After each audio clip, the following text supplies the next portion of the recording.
to do a quick video just explaining my setups because I know I just keep posting things on YouTube and TikTok that probably make no sense. Alright, so first things first, I want to go over here, click on this is my original song starting point. So this is the follow action I'm using for the original song, so let me click on that. So this is what I made in Chord Gadget, and then I brought it over to Ableton. I just dropped it in. But the follow action I'm using is I'm hitting this button here, follow action, going to next, so that way it just keeps going down the line in my song order.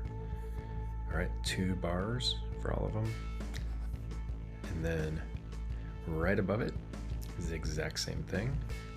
Now, these are all audio clips, so I entered a silent clip and I just took note of everything that needed to be in there, like 2 bar length, position, loop, warp, all that was selected, and then the silent just automatically goes. If you just use silent from the Ableton library, it doesn't do what you want it to do exactly. So I had to get those follow actions in there specifically for down here. It goes to the next one, and then up here, what I did is I have all the same project from Chord Gadget, but these are set up with a different follow action. These are set up kind of to remix everything for me live, so I can just jam along my guitar and other things. So these are, the follow action is other for all of them, all the clips. I selected all of them in the beginning. They all are unlinked, legato, and 1/8 on the time signature. And what it does is, here, let's just see. So like I said, it's kind of remixing it, but what it's actually doing is playing a portion of this clip and then going to whatever one it clicks on next and starting there and moving through it. So it gives us this really interesting kind of remixy thing, and I can go immediately back into my, you know, when I want to get that like driving point of this, the bass line. Oh, you know what I think I did? Let's check these bass lines out. No, I wound up not doing it. I tried these 3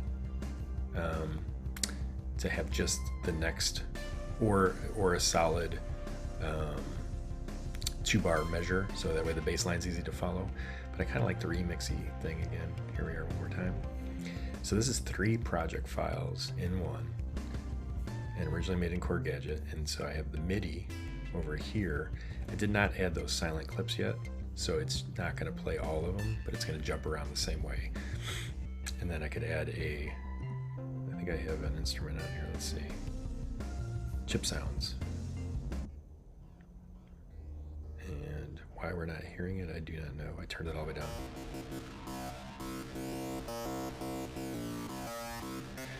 I like this flanger, goes around, and then rectifier, given the distortion. I add a little distortion here as well. It's really good for like soloing out in the middle of it, or just adding something different. And then last but not least, I did add a sends for distortion cabinet right here. And then, you know, the first one is all distortion, which really helps for the bass. And then the drums, I like just a little bit of distortion. Too much, it starts to get like a Flaming Lips kind of sound, which is a good thing, but not through the whole song. It's just too powerful on this track. And then I added a reverb just to give it a little depth. And I have full control over the sends there. And I probably will add more effects there. Then on the master, we have our Zwobot module. Oh, you can't see that screen. I'm showing you the, well, you see it, but you see it off in the corner. So it's that the wavy looking driving thing. And it's set up to jump back and forth right now to the beat, so I could take that off, and then it just goes to the 4th beat. It's going to go back and forth between these 2. And then what is happening here is like a moshing kind of effect. It's called glitch or digitize or something like that. Yeah, digitized. And then I also had an oscilloscope on here, and then a zooming effect to go with the oscilloscope. And they are audio reactive right now. And then with that digital, kind of gives it a nice little vibe there. What else? I think that's it. And this module here is what's sending it to the OBS software. Let's see if I can show that. I don't think you can see that. I'm seeing it right now, so I see the Ableton screen, my Michael Nervous icon, then this Woebot separately, and then my face is on FaceTime. I forgot I was recording my face right now. Good times. All right. Anyway, that is the idea of my setup so far, and then I could also just unclick the follow actions at any time, so I don't have sporadic randomness happening. So I can just go here, go back into the song, and then stop the following actions. See, it's wanting to do the next one. It did it, and then it's just immediately stopped. Now it's going to just repeat that forever until I decide to do something different. And then we go up here, and now it's the same. Add that back on. We go into remix mode. So I have lots of options, is what I'm saying. So, and I color coded all the and move them around, so they're not the same as they are in the MIDI, which is kind of confusing. I wish I would have made them the same as this in the MIDI at the same time, but I did not.